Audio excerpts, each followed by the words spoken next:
Travelling back in time to 1979. I'm very poor right now. Yesterday, I had Jose bring me a box of milk bone flavour snacks for small dogs. My dog, High Pockets is his name, weighs well over 100 pounds. I don't want to worry him unduly, so I had Jose borrow a handful of milk bone flavour snacks for large dogs from one of his cousins in town, who has a large dog. A stroke of luck, since milk bone flavour snacks of any size are difficult to get in Colombia. I got High Pockets into a canine feeding frenzy with the flavour snacks for large dogs, and then started slipping in flavour snacks for small dogs. If High Pockets noticed that his flavour snacks diminished in size, he kept it to himself. But every time I look at the goddamn Pekingese, or whatever it is, looking at me from the box, I get depressed. High Pockets has taken our drastic change in lifestyle in relative stride. He's easily lifted from depression by a pat on the head, a kind word, or even one of the above-mentioned milk bone flavour snacks for small dogs. He has displayed amazing resilience and compassion, and he probably saw our downhill slide into financial oblivion coming and prepared himself for it. His optimistic worldview is a constant source of comfort to me in these troubled times. I suspect that none of High Pocket's ancestors had much in the way of doggy possessions, and this may account, at least in part, for his devil-may-care attitude about money. He also doesn't have an affluent look to him. He's quite sizable, as I have mentioned, and has the largest tongue of any known mammal. It always hangs out, even when he's sleeping, and his ears are out of alignment, giving him a clownish appearance. His hair is medium in length, as is mine, and is sort of reddish brown with asymmetrical white patches here and there. My hair, by the way, is dark brown. All in all, High Pockets represents a wild night of crap shooting at the canine gene.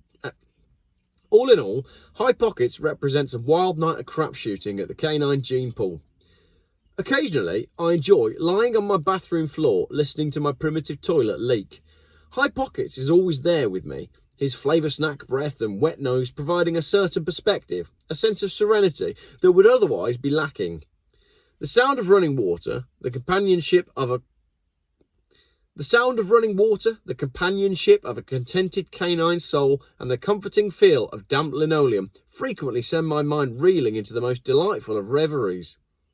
When we're not on the bathroom floor, High Pockets and I like to stretch out on the thistle and rock-strewn front yard and listen to my sad little radio play the one station that reaches this far into the Sierra Nevadas de Santa Marta.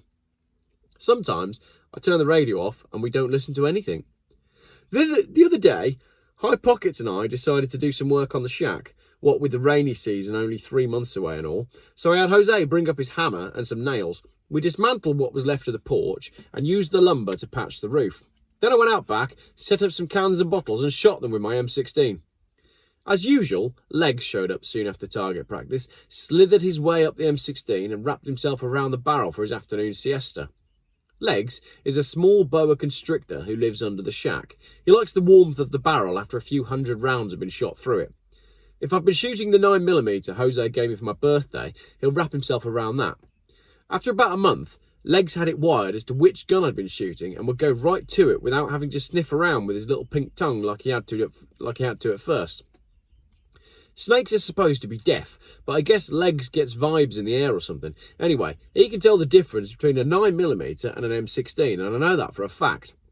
High Pockets doesn't care much for Legs, and Legs doesn't really care much for High Pockets, but they've reached an understanding of sorts. High Pockets has agreed not to harass Legs, and Legs has agreed not to bite High Pockets on the nose and make tiny little holes that leak blood. Problems occasionally arise at night. Sometimes Legs gets in late from a night of crawling around in the jungle, and if he's had a bad night, or if he's lonely or whatever, he likes to come up and sleep in the bed with me, especially if there's a nip in the air, and High Pockets sleeps with me also. Legs is a feisty little guy, and High Pockets doesn't like to be awakened from whatever weird dog dreams he's having, so late night confrontations occur maybe once a week. I've noticed that Wednesdays are popular, though I've got no conception of why this should be the case. I consulted Jose about it, and he promised to check with some local dude who knows an Indian who knows a lot about snakes and their worldview. But the Indian has been on some kind of crazed fast and won't talk to Jose's buddy about snakes or anything else. Since we have no electricity up here, the nights are a little dismal, but we have oil lamps and a small kerosene stove. Sometimes Jose comes up and we play cards or dominoes while High Pockets watches. On these special occasions, Jose and I usually get very fucked up on drugs and alcohol and pass out. One night, Jose brought up some of his cronies, and we all had a great time, except for High Pockets, who had the runs and spent most of the night outside squatting on the lawn. Jose says that in a couple of months, when things cool down a bit, High Pockets and I will be able to go into town once in a while and shoot some pool and get drunk with him and his Bandito Buddies. Jose and I have a lot in common. We're both in our mid-30s, although Jose looks a bit older, and we're natural leaders. I'm a little taller than Jose, and Jose is a little heftier than me, but he definitely isn't fat. He's as strong as the proverbial bull and just as quick to anger. Our recent problems have cemented our already close friendship into a fraternal bond. Jose and I are, in short, blood brothers, spiritual brothers, Bandito brothers. I trust Jose with my life every day, he being the only human who can know my whereabouts. He brings his Bandito cronies up only when they're too drunk to remember how they got there. If I never have another friend, I shall consider myself fortunate to have known Jose. High Pockets feels the same way, and his taste is impeccable. Jose and a couple of his cohorts went into Santa Marta last week, a long trip by donkey and Land Rover, and mugged a family of American tourists at the airport. Amongst their spoils were a camera and several books, and Jose gave them to me, which was very nice of him. So I've taken up photography. He didn't get any film, but I'm just working on my composition. And reading. Jose also gave me an assortment of their personal effects, including unmailed postcards he'd peeled off the stamps that were apparently written in the doomed travellers' flights from Aruba. Having little else to do, I took a somewhat Sherlock Holmesian interest in these artefacts of Jose's victims. According to bits and pieces of ID, they're a family of 4 from Sausalito, California, a father, a mother and 2 teenage daughters. One of the daughters, Tina is her name, had written to her boyfriend, Tom, informing him that Aruba is nice and she hopes they'll be able to get together when she gets back. She then claimed that she loves him and added about 1,000 little X's all over the card, almost obscuring the address, which was also in Sausalito. To tell you the truth, I think Tina is full of shit. The tramp had also written to some guy in San Francisco, Gary is his name, and dropped a few innuendos that led me to believe that old Gary is going to see some serious action when Tina returns home. She also claimed that she loves him and did her little X's routine again. For my own amusement, I counted the X's on both cards. Tom got the nod as far as numbers were concerned, but Gary's were neater and more symmetrically arranged. I'm contemplating dropping both of these assholes a note to let them know their situation as far as this little slut is concerned. I spoke to Jose about it at some length, and he thinks I should do it, adding that if he'd known about the situation at the time of the mugging, he would have knifed Tina on the spot. Jose was so pissed off that he threatened to go back to Santa Marta in order to avenge Tom and Gary's masculinity, but I doubt he'll go through with it.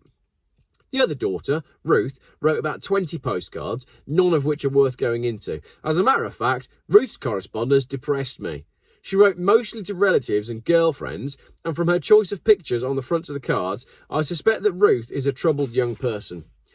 Jose confirmed my suspicions that she is overweight and introverted. He claimed that while the rest of the family was screaming and trying to escape, Ruth just stood there looking down at the ground. Jose mentioned that even in the heat of the moment, he felt a twinge of sympathy for this morose and chronically lethargic young girl. The mother's name is Kimberly, and she wrote only one card to her doctor, and she assured him that her infection had cleared up and then signed off.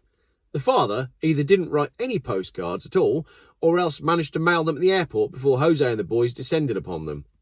Their diverse personal effects didn't offer much to go on, except to confirm my suspicions about Tina. The underage nymphomaniac had bought a diaphragm along the trip. I knew it was hers because it was carefully concealed in the lining of a makeup case with her initials on it. Apparently, the little pig didn't want some customs official whipping it out in front of her parents. She was obviously prepared to sexually terrorise the population of whatever country her parents turned her loose in. I will not fail to mention this fact to Tom and Gary in my forthcoming notes. I don't intend to say anything about the concealed diaphragm to Jose, however. He has a very short fuse, and when he's agitated, his behaviour is unpredictable. Amongst the family's reading material was a current issue of 17 magazine, Tina's, no doubt. I read it cover to cover and was completely disgusted by nearly every article. I haven't spent much time in the States lately, for reasons I will go into presently, and I may never go back. I had no conception of how far downhill the moral fibre of Americans' young people had slid in my absence. As an exile, I feel I have a certain perspective that gives me the right to make a moral judgment on this matter. Based on 17, I've come to the conclusion that America's pubescent females have completely run amok. After reading the goddamn thing, however, my attitude toward Tina softens somewhat. She's obviously under incredible social pressure to subject her barely developed genitalia to copulatory or self-inflicted stimulation as often as possible. I made the mistake of translating one of the articles for Jose, and he went berserk, scaring the shit out of High Pockets, who bounded out the door and disappeared into the jungle. The rest of the reading material obviously belonged to the father, unless Tina counts subatomic particle physics and cosmology among her other, mostly biological interests. I suspect that her knowledge of nuclear physics consists of no more than idle gossip about the Big Bang Theory. The titles of these books are enough to give a person of average intelligence the intellectual shakes, but I've been ploughing through them anyway, having little else to do. At night, after a hearty dinner, I turn up the kerosene lamp and I read to High Pockets, while the animals grunt and hoot outside our little house. This is heady stuff, especially if one's been isolated in the jungle for a long while with a dog, a snake and unlimited drugs. For example, the many worlds interpretation of quantum mechanics says that different editions of us live in many different worlds simultaneously, an unaccountable number of them, and all of them are real. I read this paragraph a few times to High Pockets, put the book down, smoked a joint, had some shots of homemade rum, and then reread it to myself. Until I got to this passage, I wasn't taking the book very seriously. I thought it was a complete crock of shit, as a matter of fact, but this concept, I must say, gave me pause. Different editions of us live in many different worlds, and all of them are real. Holy shit, I thought to myself in a flash of insight, and I lit another joint and exhaled contemplatively. What do you suspect he means by editions? I asked High Pockets. High Pockets whined, as he always does when I address him directly, but I wasn't sure what he meant. He sneezed a few times.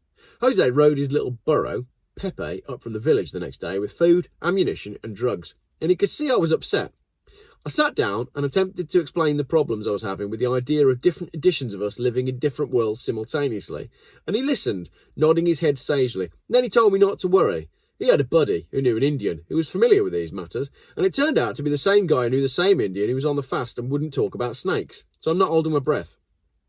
If there are any other editions of High Pockets and me out there, we'd like to hear how you guys are doing, because the editions of High Pockets and me that are sitting in a shack in the wilds of South America aren't doing real terrific. As I mentioned at the outset, High Pockets and I are financially destitute, and this is especially upsetting to me.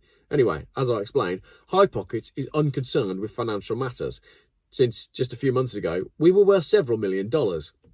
High Pockets and I also have serious legal problems. We're being actively pursued by every law enforcement agency in the Western Hemisphere, and probably by every edition of every agency, if agencies have editions like the rest of us do. This is why we're living in the shack. We are, as I say, keeping a low profile. Jose is taking care of us, financing our seclusion, as it were, because we're old friends and partners in crime. Jose is a full-blown bandito, and according to the Bandito Code of Conduct, must look after his down-and-out cohorts. Jose is a stand-up guy, and times have been tough for him too, as they seem to be everywhere. He felt really bad about having to subject High Pockets to the ignominy of consuming milk-bone flavour snacks for small dogs, but as I told him, the small ones last longer, and they're not High Pockets' main staple anyhow. High Pockets eats the same food I do, and I don't get any between-meal flavour snacks of any size or description, for Christ's sakes. How High Pockets and I reached our present space-time coordinates, the book again, and came to the violent attention of the authorities is a convoluted and sad tale. The reason I'm relating this at all is the same reason I have for studying cosmology and quantum mechanics. There is little else to do.